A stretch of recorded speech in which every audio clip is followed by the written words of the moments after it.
Deuxième raison, je suis particulièrement content de la concomitance entre les communiqués du gouvernement malien et des forces armées maliennes, parce que cette concomitance a permis de révéler à la face du monde que c'est bel et bien Emmanuel Macron qui est le parrain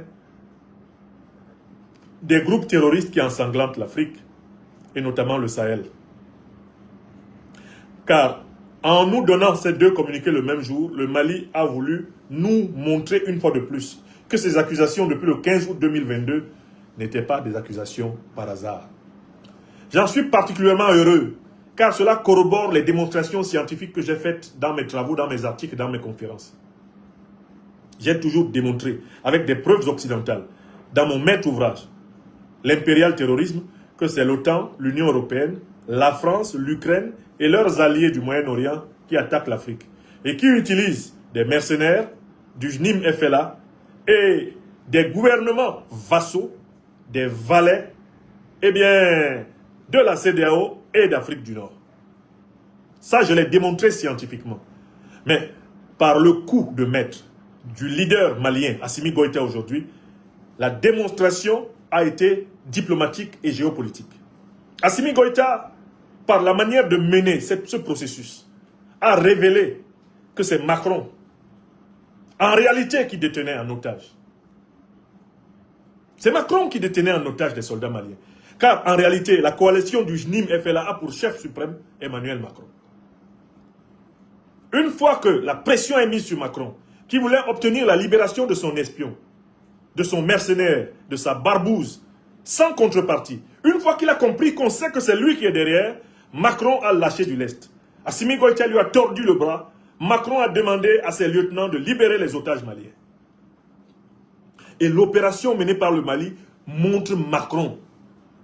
Et là, je donne ma réaction en tant que citoyen français d'adoption.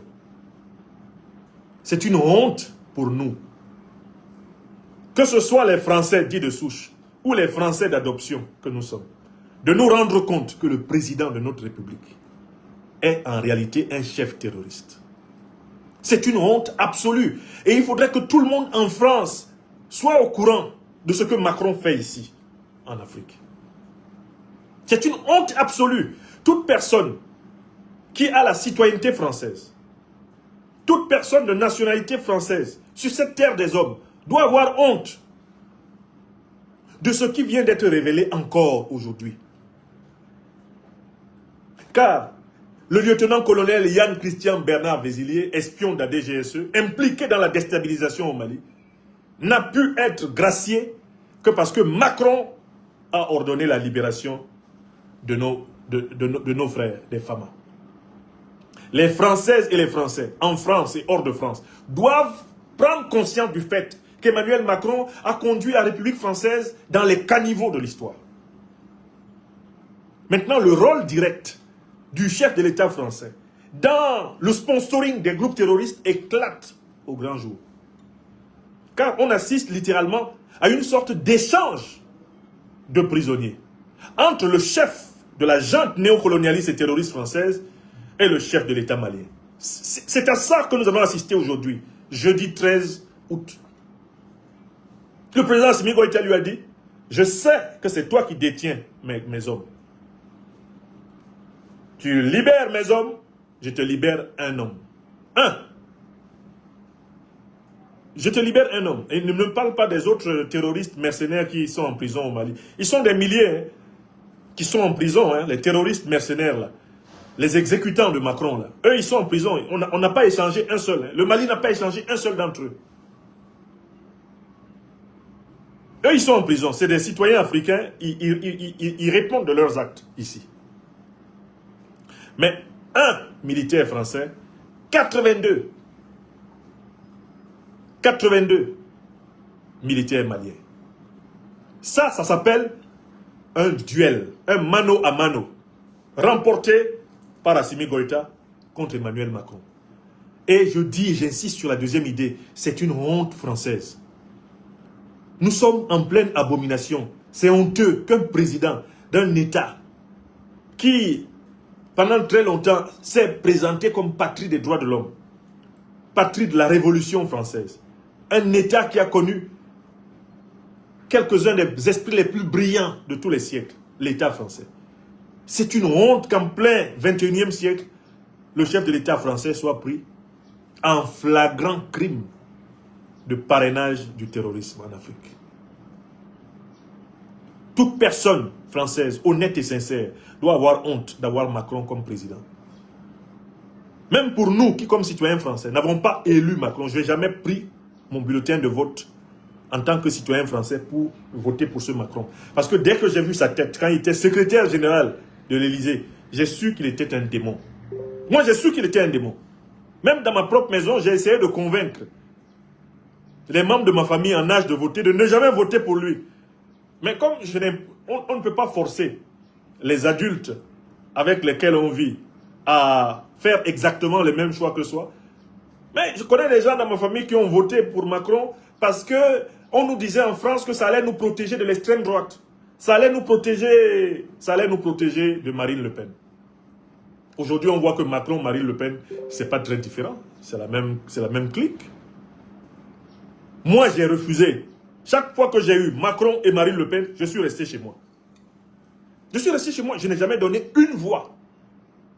Ni à Macron, ni à Marine Le Pen. Parce que j'avais déjà vu que ce sont des démons équivalents. Mais aujourd'hui, même ceux qui n'ont pas voté pour Macron, ils ont honte. Ça fait honte. Si tu es normalement constitué sur le plan moral, tu as honte de voir que ce monsieur-là est le président de la France. C'est vraiment honteux. Et puis je viens à ma troisième et dernière observation. On observe une évolution légèrement positive des relations diplomatiques entre le Mali et l'Algérie.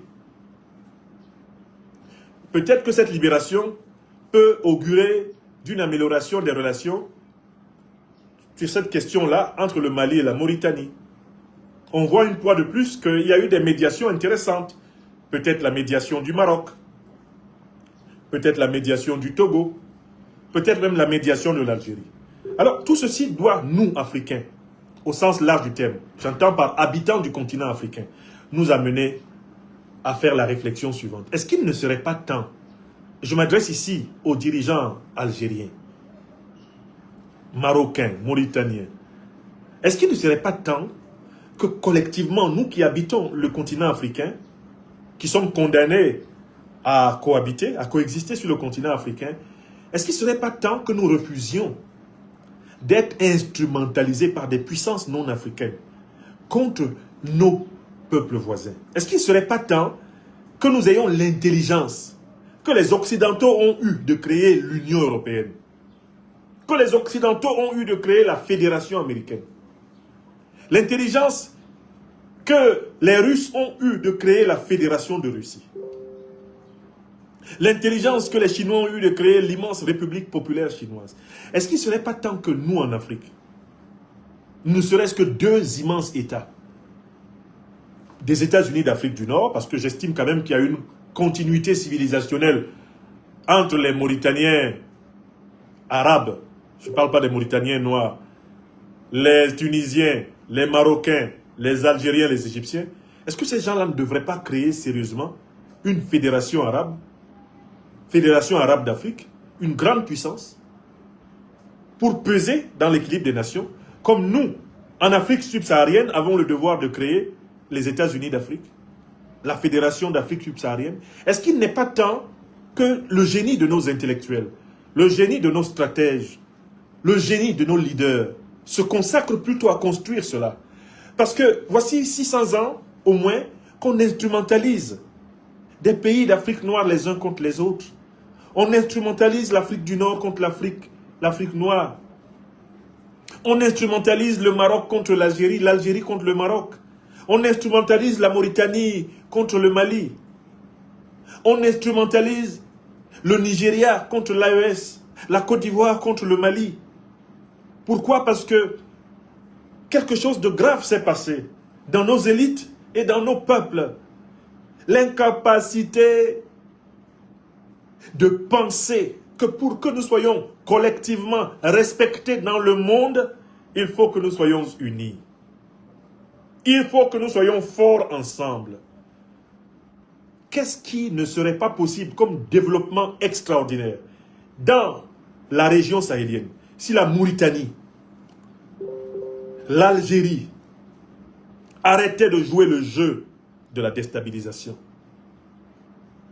Si la CEDEAO arrêtait de jouer le jeu de la déstabilisation?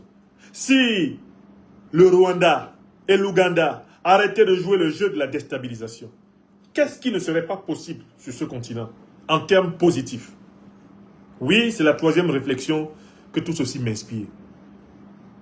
Est-ce que les démons qui nous paralysent et qui nous obligent à nous entretuer vont enfin être exorcisés?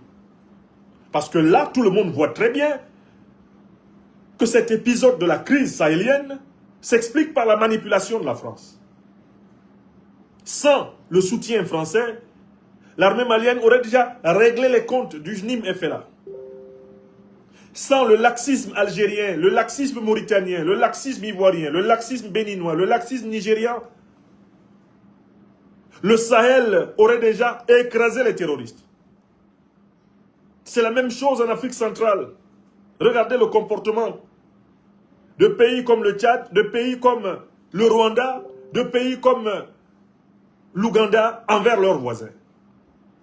Un coup, on donne l'impression de s'engager dans l'intérêt commun. Un autre coup, on s'associe aux ennemis contre le pays voisin. Au nom de calculs de courte vue.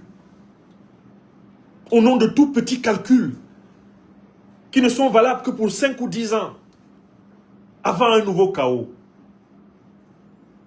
Oui, mes chers amis, ce sont ces idées qui m'ont amené à m'installer devant ces caméras pour vous parler. Une très grande fierté, une très grande reconnaissance envers le président Assimi Goïta et ses compagnons pour leur sagacité. Une très grande déception envers la France, ma patrie adoptive, qui se retrouve aujourd'hui dirigée par un individu abominable, un individu qui fait honte, même à ceux qui ne l'ont pas élu. Ceux qui n'ont pas voté pour lui ont honte. Parce que normalement, ceux qui ont voté pour lui sont en colère. Ils sont fous de rage. Ils ont été abusés. Mais ceux-mêmes qui n'ont pas voté pour Macron maintenant ont honte. Tout Français, toute Française, quelle que soit son origine, naturalisée ou pas, qui se rend compte que c'est Macron qui est le président de la France, ressent une honte profonde. Oui, comme on a honte d'avoir Biya à la tête du Cameroun, on a honte d'avoir Macron à la tête de la France. On a honte d'avoir Ouattara à la tête de la Côte d'Ivoire. C'est honteux. C'est honteux. C'est honteux d'avoir des dirigeants comme ça. Des ennemis de leur peuple. Des fossoyeurs. C'est honteux. Mais enfin, quand même, Dieu ne nous a pas créés en vain. Et il ne faut pas perdre espoir en l'homme. L'homme n'est pas qu'une passion inutile. Il est aussi la traversée vers l'absolu. Il est aussi une marche vers le Tout-Puissant. Donc, oui, nous pouvons gémir, mais nous devons espérer. Et bienvenue dans la cité à nos braves Famas. Je suis très heureux de les avoir accueillis.